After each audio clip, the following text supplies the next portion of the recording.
In this video, we're going to talk about the Jacaranda tree. You've almost certainly seen it. It's that incredible tree that just carpets city streets in a sea of purple every spring. But there's so much more to it than just its amazing looks. The Jacaranda has a really fascinating story, and we're going to dive right in. So, here's a quick look at what we'll be covering.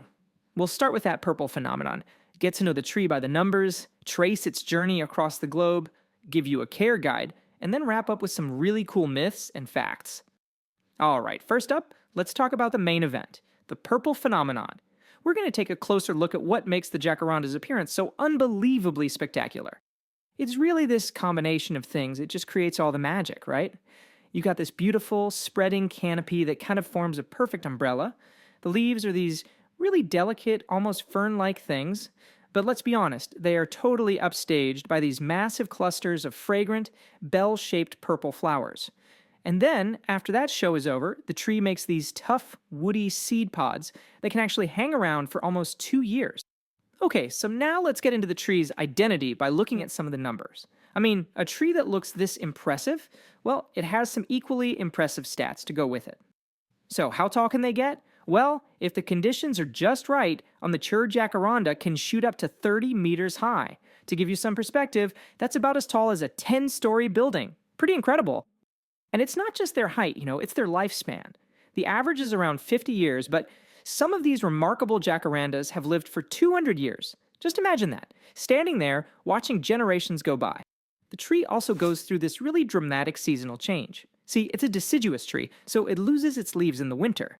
But the real show, that happens in spring and fall, when the bare branches just suddenly explode in this vibrant wash of those famous purple flowers. So, with a tree this popular, you might be thinking, where did it actually come from?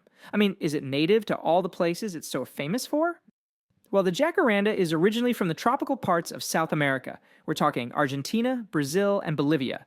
But from there, it's been planted in subtropical climates all over the planet, becoming this beloved icon in places like South Africa and, of course, Australia, where a lot of people actually think it's a native tree. Now, if all of this has you feeling inspired to maybe plant your own, what does it actually take to make a jacaranda happy? Let's jump into the care guide.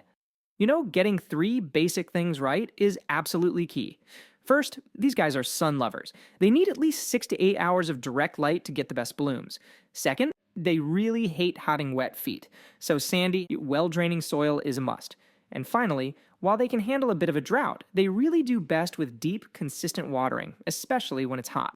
So here's a quick little summary of those key needs for you. Sun, well-drained soil, and consistent water are the big 3.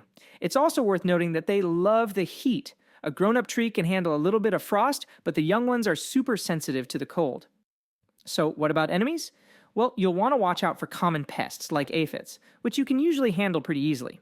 The more serious threats, though, are diseases like bacterial leaf scorch and mushroom root rot, which, surprise, surprise, is often caused by that poor drainage we just talked about. With a flower that beautiful and fragrant, it's a totally natural question to wonder, hey, can you eat any part of it? And the answer to that is a very firm no. Most parts of the tree are actually poisonous if you eat them. And yeah, while the petals are technically non-toxic, they are not used as food. So this is definitely a tree you want to admire with your eyes only. Okay, so moving beyond the biology, the jacaranda tree is just loaded with some fascinating folklore, cool symbolism, and a few surprising facts. I absolutely love this story. So, according to an Amazonian legend, a beautiful priestess came down from a jacaranda tree. She lived among the local people to share her divine wisdom, and when she was done, she went back up to the heavens covered in its purple flowers. How cool is that?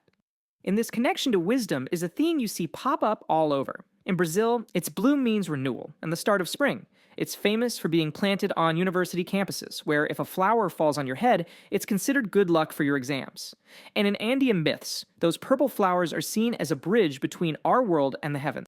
And now about some quick facts to round us out.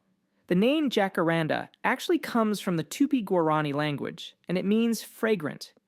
That expensive timber often sold as Brazilian rosewood, yeah, that comes from a totally different tree. The flowers are a fantastic fruit source for bees. And finally, despite its beauty, it grows so well that it's actually considered an invasive species in some parts of the world. And that really leaves us with a final thought. The jacaranda is celebrated everywhere for its breathtaking beauty, but in some places, that same strength makes it a threat to native ecosystems.